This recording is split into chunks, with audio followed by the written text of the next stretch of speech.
Et nous sommes de retour au plateau pour la dernière partie de cette émission. Nous abordons notre quatrième sujet. Nous parlons à présent du Togo vers le démarrage du recensement biométrique de la population. Le Togo s'apprête à identifier de façon biométrique tous les habitants du territoire national. La question a été évoquée lors du Conseil des ministres de ce mardi à travers une communication. Je vous donne lecture de l'aspect concernant cette question, puis on reviendra au plateau avec nos invités pour en faire le débat. C'est au point 16 du communiqué sanctionnant le Conseil des ministres qui dit, à partir du point 16 en allant, le Conseil des ministres a également écouté une communication relative au lancement de la campagne d'identification biométrique présentée par le ministre de l'économie numérique et de la transformation digitale. L'identification biométrique de tous les résidents sur le territoire national, dénommé projet EID Togo, qui vise à attribuer à chaque personne une identité lui permettant d'accéder à tous les services essentiels, entre dans sa phase opérationnelle avec la campagne d'enregistrement général des personnes qui va bientôt commencer. Un communiqué du gouvernement précisera modalités pratiques du déroulement les modalités pratiques du déroulement de cette opération. Le gouvernement invite toutes les parties prenantes, notamment au niveau local, à sensibiliser les populations sur l'importance de l'identification biométrique et la nécessité de se mobiliser massivement pour la réussite de la campagne d'enregistrement. Donc c'est ce qui terminait le communiqué d'ailleurs, sanctionnant le Conseil des ministres de ce mardi. Nous en parlons puisqu'on nous a invités, tous les acteurs, à sensibiliser, et nous allons faire des sensibilisations dans cette émission. Je commence par vous, Gabin Adjao. On a longtemps parlé, ou du moins les politiques l'ont annoncé, on devrait aller à un recensement biométrique de la population, l'identification biométrique, ça permettrait de faire ci, de faire ça. Voilà, la question est revenue au Conseil des ministres ce mardi. Le Togo va bientôt le faire, donc nous tendons vers ce recensement. Que faut-il en savoir? Oui, on en a déjà parlé ici une fois autour de cette table-là, et on voit que véritablement ça tient à cœur au gouvernement. Le projet d'identification biométrique, ça repose sur l'attribution d'un numéro d'identification unique pour chaque personne résidant sur le territoire national. Ça veut dire que chaque personne aura un numéro unique. Chaque personne qui réside sur le territoire national, de Lomé du sud jusqu'au nord, pas de Lomé jusqu'au nord, mais du sud jusqu'au nord, dans tous les compartiments du pays. Chaque personne aura un numéro unique d'identification. Ce numéro-là va permettre quand même de reconnaître tout individu par les services publics, les services sociaux et autres là, et ça va permettre à ce que les personnes puissent accéder facilement aux services essentiels tels que l'éducation, la santé et autres. Je pense que c'est une bonne chose. Ça va permettre à certaines personnes, parce que nous savons très bien que beaucoup de personnes aujourd'hui n'ont pas quand même les pièces d'identité, certains n'ont même pas l'acte de naissance, donc du coup ce numéro-là va quand même leur permettre de pouvoir faire leurs activités, parce que la plupart du temps quand tu rentres dans certains services, faute de pièces d'identité, tu ne peux pas avoir gain de cause. Mais aujourd'hui avec ce numéro d'identification-là, il n'y a pas besoin d'avoir une pièce d'identité, de présenter quand même soit son acte de naissance ou bien son certificat de nationalité ou sa carte d'identité avant d'avoir ce numéro d'identification. Ce numéro d'identification est donné d'office par le service qui sera créé, ma foi, et ensuite tu pourras faire toutes les activités possibles, que ce soit dans les banques, pour aller dans les hôpitaux, dans les services sociaux et socio-économiques et tout. Tu pourras faire tes activités avec ce numéro d'identification. Je pense que ça va aider beaucoup plus de personnes, mais il faut faire un travail de pédagogie comme on le dit, mais ça ne va pas passer que par les journalistes ou bien par les plateaux télé, radio et autres là. Il va falloir que le gouvernement aille même au sein de la population, parce que bon, c'est vrai, à Lomé, il y a des gens qui sont alphabètes, des gens qui comprennent, les enfants peuvent expliquer cela à leurs parents et tout, mais à l'intérieur du pays, qu'en est-il? Il va falloir bien expliquer ça aux populations pour que que les gens arrivent quand même à comprendre la quintessence de l'attribution de ce numéro d'identification-là, pour que les gens n'aient pas peur, parce que aussi, bon, il y a entre griffes aussi des peurs par rapport à des histoires de numéros, matricules et tout ça. Donc il va falloir bien informer la population, que les gens s'imprègnent quand même de cette nouvelle trouvaille-là. C'est vrai, il y a beaucoup de choses qui sont faites quand même par le gouvernement pour permettre l'accès facile aux services sociaux, notamment avec l'établissement en ligne même des casiers judiciaires, aujourd'hui des duplicata de nationalité. Je pense qu'on est en train d'aller vers une certaine modernisation quand même des bases. Et aussi, c'est pour les causes sécuritaires.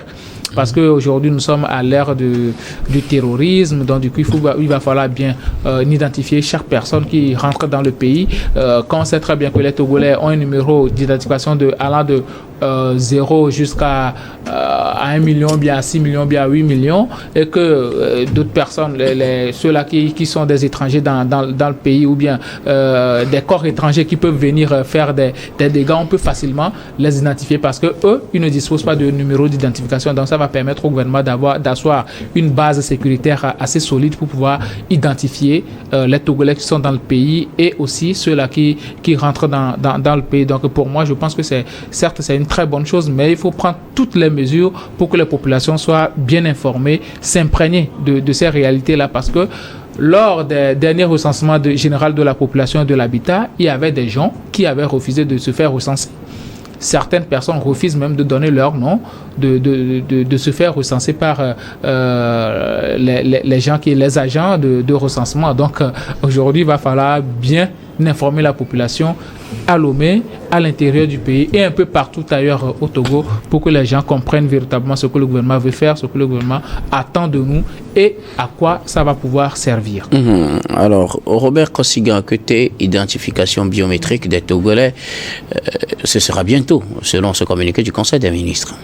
Oui, c'est une bonne chose, d'autant plus que ça va permettre au gouvernement d'avoir une base pour la planification de ces projets sociaux sur toute l'étendue du territoire national. On saura, supposons qu'on veut faire quelque chose dans une ville, on saura le nombre exact d'habitants et ça permettra au gouvernement d'aller plus vite. Donc, si nous prenons aussi cette affaire de AMU, voilà, c'est un outil très important pour l'AMU, d'autant plus qu'on veut l'élargir au Togolais lambda. Et donc, s'il y aura des cotisations individuelles et tout, avec ce recensement biométrique, cela peut aider le citoyen lambda à être immatriculé. Comme nous immatriculons nos engins, nos voitures et tout, voilà. Chacun aura une immatriculation qui permettra à l'État, à chaque fois dont le besoin se fera sentir, de s'approcher de lui ou de lui accorder une faveur sociale ou de l'aider à établir ses papiers d'identité pour aller plus vite et puis rentrer dans les services sociaux et tout. L'on aura alors une identification simple, rapide, que voilà, de sortir la carte d'identité nationale qui est devenue une pièce rare pour beaucoup de Togolais. Et donc, ce n'est qu'un atout pour les Togolais, pour le gouvernement. Alors, Gabin Adjaro, quels peuvent être les avantages d'une telle initiative, surtout au plan politique en matière d'élection? Parce que généralement, les hommes politiques ils crient à la fraude, à l'enrôlement des mineurs, je sais pas, à l'enrôlement d'étrangers, au doublon. On parle de fichier électoral qui n'est pas consensuel. Est-ce que ça pourra permettre quelque part de résoudre ne serait-ce qu'une partie du problème? Oui, ça va résoudre un tas peu certains problèmes, surtout de la crainte de certains partis politiques, parce que la plupart du temps, on crie aux fraudes, on crie souvent à l'identification à plusieurs reprises d'une seule personne. La dernière fois même, la CENI a eu à appréhender quelqu'un qui s'est fait arrêter plusieurs fois.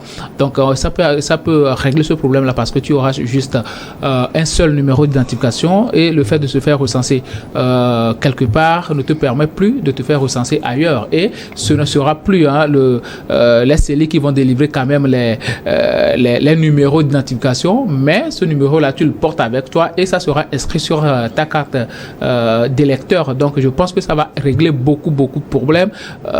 Maintenant, c'est aussi le lieu pour les partis politiques d'arriver quand même à s'imprégner de ce projet-là, parce que ça va beaucoup les aider à ne plus crier aux fraudes et au recensement d'un seul individu plusieurs fois, parce que sur le fichier électoral, on a constaté ce genre de choses la plupart du temps. Donc, je pense que c'est une très bonne chose aujourd'hui d'avoir des numéros d'identification de la part des populations. Et j'avais déjà parlé du fait que ce sont les Togolais exclusivement qui vont détenir ces numéros d'identification-là. Donc, ça va permettre à ce qu'on n'ait pas des étrangers qui se fassent enregistrer par les CELI dans les opérations de recensement pour les élections. Donc, c'est quelque chose qui va beaucoup aider et les partis politiques et même les populations, parce que ceux-là qui constituent la fronde de la contestation, la plupart du temps, c'est la population. Donc, je pense qu'on est en train d'aller vers beaucoup plus de transparence au niveau de la base administrative de l'État, et aussi côté électoral, ça va beaucoup aider. Maintenant, ça crée aussi une certaine inclusion sociale, parce que la plupart du temps, il y a des cibles qui sont données pour pouvoir apporter une certaine aide, mais ces cibles-là, malheureusement, ne sont pas touchées.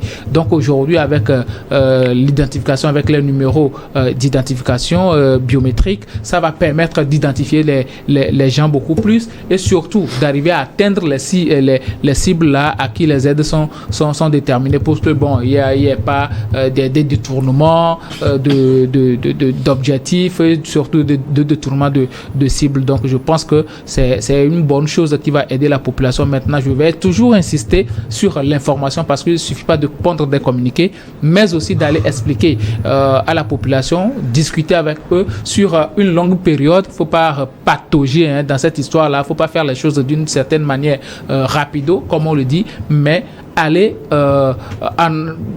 de manière échelonnée, calmement, posément, sur une certaine période, organiser des ateliers de formation et discuter avec les populations, les faire imprégner, surtout les faire comprendre que ce qui est en train d'être fait, c'est dans leur intérêt et non pour quelque cause que ce soit. Parce que la plupart du temps, quand on évoque la modernisation, c'est choquant pour certaines populations, mais avec la pédagogie, ça va pouvoir aller. Je pense que les populations vont comprendre ce qui est fait dans leur intérêt, et c'est pour le bien de tous, surtout que ça va permettre à l'inclusion sociale, pour que les gens ne se disent pas moi j'ai pas de papier, moi je n'ai pas de date de naissance, je n'ai pas de carte d'identité, je n'ai pas de passeport. Ça va créer une certaine émulation sociale et on sera sur les mêmes pieds d'égalité. Alors, Robert Kossigui-Anqueté, quel sera l'intérêt de l'État dans cette affaire? On recense les populations, on pourra leur apporter des services sociaux de base, comme vous l'avez dit, ainsi de suite, recensement.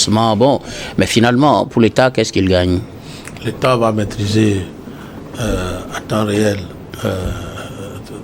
sa population et connaître dans chaque ville le nombre exact d'habitants et tous les types de citoyens. L'État pourrait les connaître en temps réel. Quand on veut par exemple traiter avec les personnes nées avec des handicaps, par exemple, on peut les identifier tout de suite. Les personnes vivant avec une misère élevée, on peut aussi les identifier tout de suite, comme on peut aussi identifier dans tous les secteurs les femmes, les filles, les jeunes filles et tout. Maintenant, dans l'organisation des élections, on n'aura plus trop de problèmes, parce que pour éliminer ceux qui viennent d'avoir, ceux qui sont morts par exemple, ou ceux qui viennent d'avoir 18 ans, pour les intégrer à la liste électorale informatisée, ce serait très simple. Il suffirait de rentrer dans cette base de données et on les prend là-bas. Alors, qu'est-ce que l'État gagne en matière de peut-être de taxes, de revenus? Oui, c'est l'auteur qui va beaucoup gagner avec les Togolais de l'État qui ne payent pas leurs taxes. Parce que là, vous ne pouvez plus dire non. Oui, les taxes foncières, les taxes de domicile et tout, vous allez payer tout de suite. Maintenant, si on généralise un jour le paiement des impôts comme dans les pays occidentaux, chacun aura l'obligation d'aller payer son amortissement. Voilà. À travers cette identification biométrique. Donc là, oui, c'est cet aspect aussi qu'il ne faut pas ignorer. On va bénéficier des choses, mais on va pouvoir aussi contribuer en tant que bon citoyen au développement de notre pays. Oui, bien sûr, il faut contribuer parce que chaque citoyen doit pouvoir contribuer à l'évolution de son pays, à la construction de son pays. Donc, l'État ne fait rien sans rien. Au même moment qu'on est en train d'aider, au même moment on tire des profits. Et je pense que c'est ça qui permet quand même la pérennité d'un pays. Donc, le doyen vient de le dire, c'est l'OTR et compagnie qui vont beaucoup plus gagner dans cette histoire. Ça va les aider.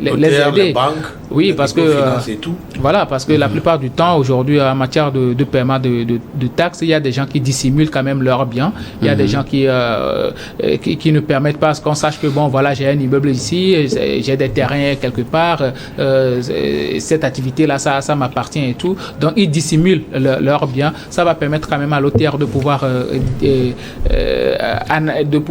arriver à connaître réellement les biens de chacun et surtout les taxes qui lui sera reversées. Donc je pense que l'État va tirer beaucoup plus de profit et surtout il y aura plus, comme je l'avais dit, de détournement d'objectifs. La cible auquel est destinée les aides, ça va aller à ces gens-là.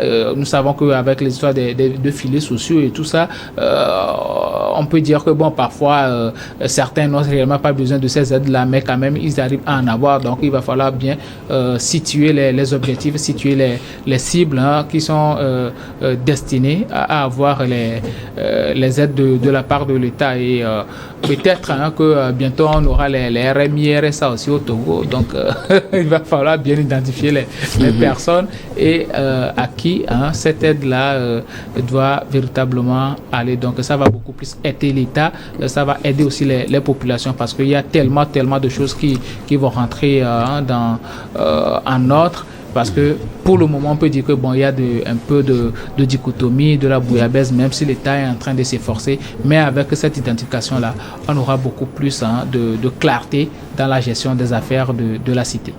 Jusque-là, Koscielny, on n'a pas encore donné des dates réelles sur cette opération. On l'a annoncé depuis, ou du moins on en parle depuis, et l'administration ou les dirigeants en parlent.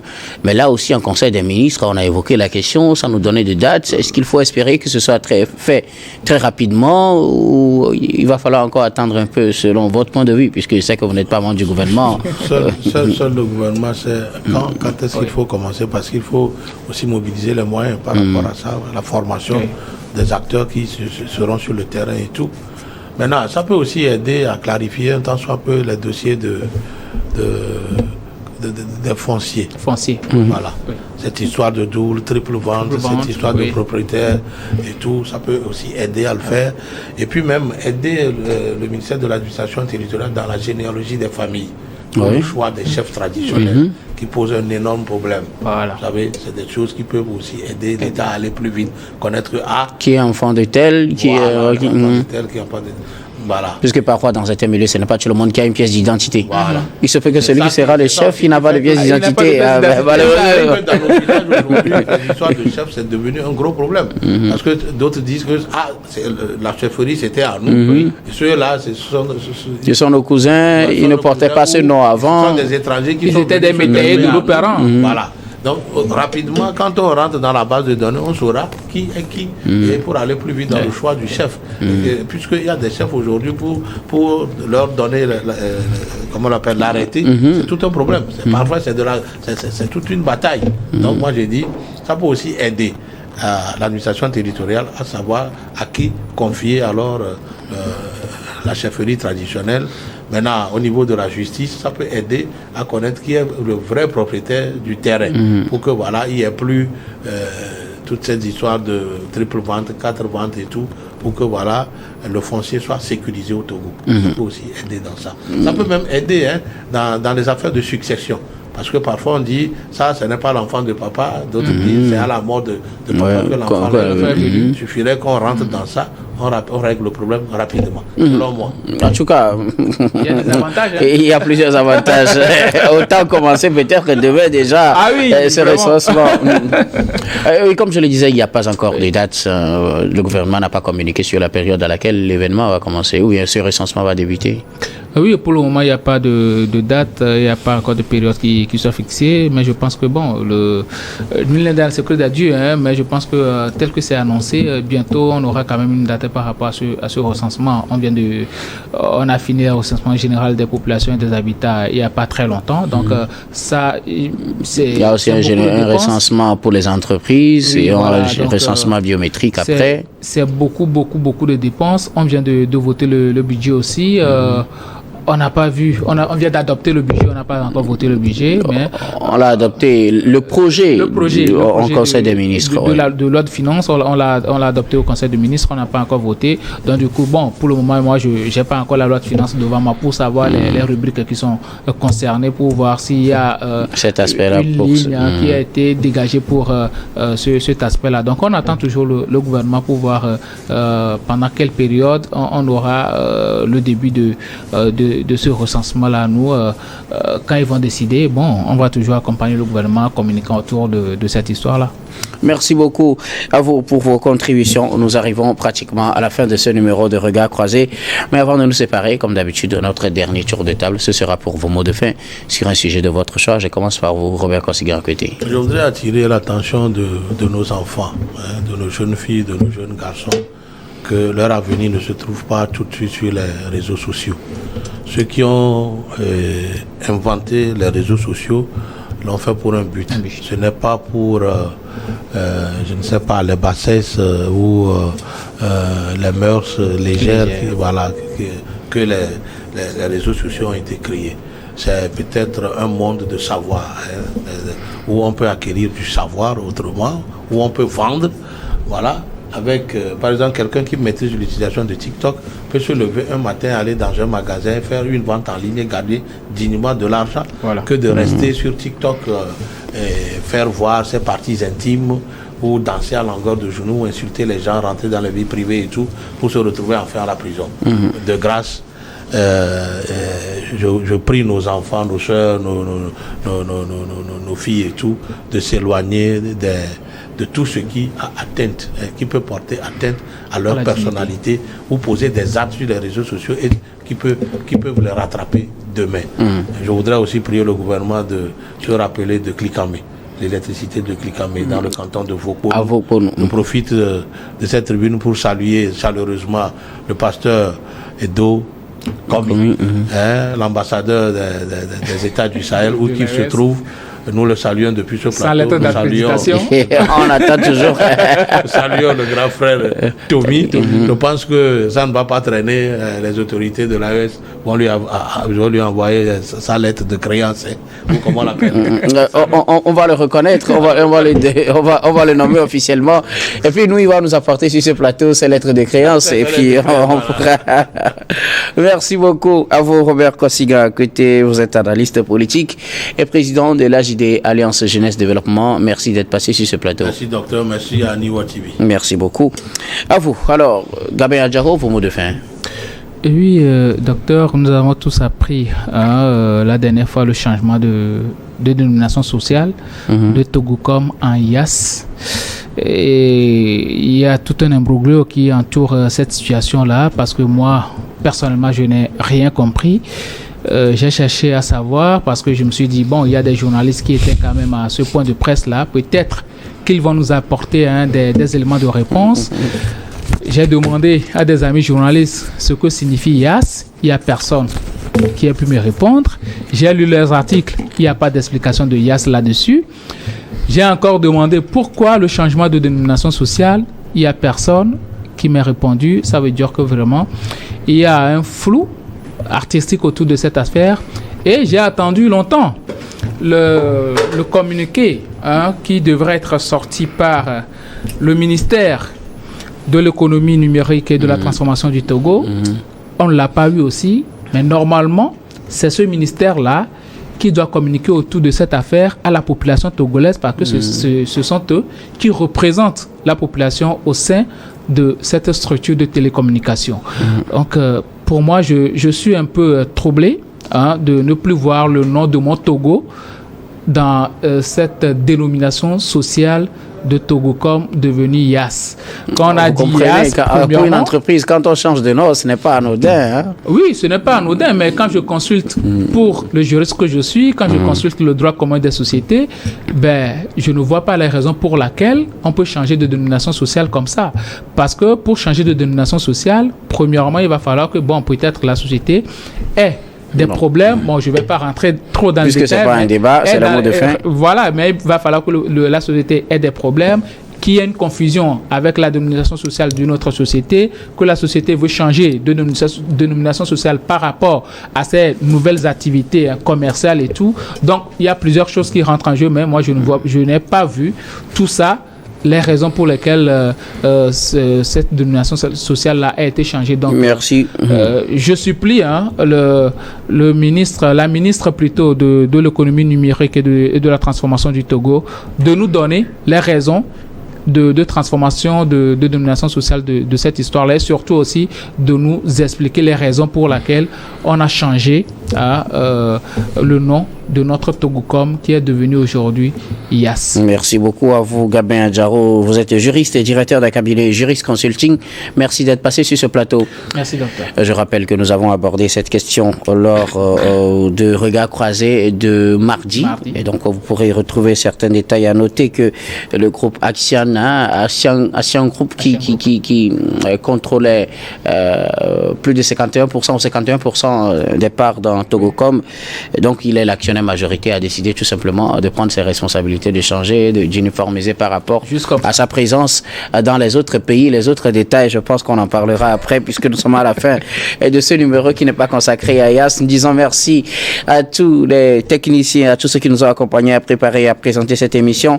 Merci beaucoup à Richard Kofanga à la réalisation, à Christian Obanikwa à la diffusion et à Fofogolo à la caméra, et surtout à vous, très chers téléspectateurs, de nous avoir suivis. C'est la fin de ce numéro du programme du soir que j'ai pris un grand plaisir à vous présenter. Je vous retrouve demain avec le même plaisir pour un autre numéro.